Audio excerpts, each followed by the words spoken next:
Guys, आपने चींटियों को लाइन में चलते हुए तो देखा होगा और कभी कभी आपने गौर किया होगा कि चींटियां अपने मुंह में अनाज के एक दाने को लेके जाती हैं। पर क्या आपने कभी सोचा है कि चींटियां ऐसा क्यों करती हैं? वो एक के पीछे एक लाइन में ही क्यों चलती हैं? और वो अनाज के दाने को लेके कहाँ जाती हैं? और क्या चींटियों का भी इंसानों के जैसे ही एक शहर होता है जहाँ चींटियों की अलग अलग प्रजातियाँ अलग अलग शहरों में रहती हों? आइए जानते हैं इसके बारे में। नमस्कार दोस्तों, आपका एक बार फिर से फैक्टी नॉलेज की वीडियोस पर स्वागत है। गाइस, सबसे पहला सवाल है कि क्या चींटियों का भी अपना शहर होता है? तो इसका आंसर है हाँ, चींटियों का भी अपना शहर होता है। और आपको जानकर थोड़ा अजीब लगे कि वो हमारी तरह ही छोटी छोटी बस्तियां बनाकर रहती हैं, आपस में मिलजुल कर अपना भोजन ढूंढती हैं और उसको अपने शहर तक ले जाने में एक साथ मिलकर काम करती हैं।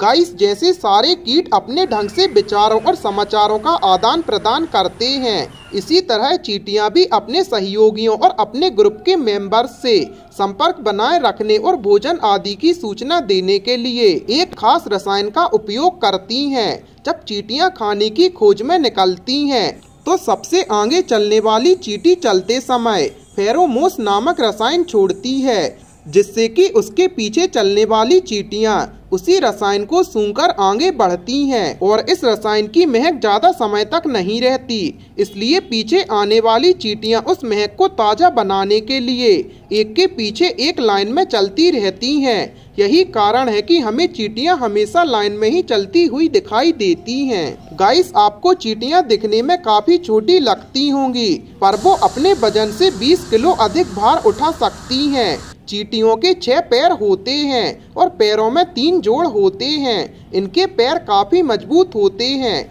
जिसकी वजह से ये काफी तेज भाग सकती हैं। गाइस, भले ही आज तक आपने लाल और काली चींटी देखी हो, लेकिन दुनिया भर में चींटियों की करीब 12,000 प्रजातियां मौजूद हैं, जो कि काफी ज्यादा हैं। गाइस, और इन्हीं सब चींटियों में होती है एक रानी चींटी। रानी चींटी की उम्र सबसे लंबी होती है, वो 20 से 30 साल तक जीवित रह सकती है। रानी चींटी के मरने के बाद चींटियों की कॉलोनी के लिए जीवित रहना बहुत मुश्किल हो जाता है और इसके बाद वो केवल कुछ महीनों तक ही जीवित रह पाती हैं। गाइस, ऊंचाई से गिरकर फिर से ऊपर चढ़ना चींटियों की सबसे बड़ी खासियत है। गाइस, चींटियों में एक खास गुण होता है, जिसके चलते वे अपने शहर से छोड़ी गई गंध के जरिए अपने पुराने बिल में वापस भी जा सकती हैं।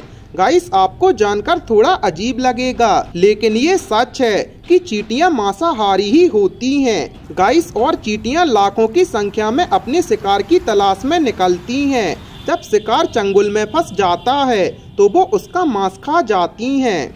गाइस, और आपको शायद ही पता होगा कि चींटियों के 2 पेट होते हैं, जिसमें से एक में वो अपना भोजन रखती हैं और एक पेट में दूसरे किसी और का भोजन रखती हैं। गाइस, कॉलोनी में रहने वाले कुछ मेल चींटियों का काम क्वीन के साथ मैटिंग करने तक ही सीमित होता है और इसके बाद वो बहुत जल्दी ही मर जाते हैं।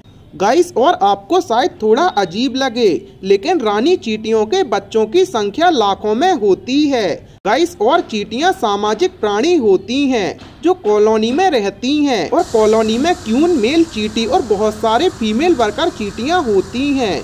गाइस, मनुष्य और चींटी ही पूरी दुनिया में ऐसे प्रजाति हैं जो अपना भोजन इकट्ठा करके रखते हैं। गाइस, और आपको शायद ही पता हो कि चींटियों के कान नहीं होते, लेकिन वो जमीन के कंपन से महसूस करती रहती हैं। गाइस, और चींटियों के अपने महल भी होते हैं जो कि 3 फीट तक ऊंचे होते हैं। गाइस, सबसे बड़ी चींटी अफ्रीका में पाई जाती है, जिसकी लंबाई 3 सेंटीमीटर तक होती है। गाइस, और चींटियों की कई खूंखार प्रजातियां भी होती हैं। ऐसी प्रजाति की चींटी मध्य अफ्रीका, दक्षिण अफ्रीका और दक्षिण एशियाई में पाई जाती है। गाइस, हर प्रजाति की चींटी की अपनी सीमाएं होती हैं और वो एक दूसरे पर हमला भी करती हैं। गाइस, आपका इन चींटियों के बारे में क्या राय है, हमें कमेंट सेक्शन में जरूर बताएं और ऐसी ही अमेजिंग फैक्ट्स के लिए अपने चैनल को सब्सक्राइब करें।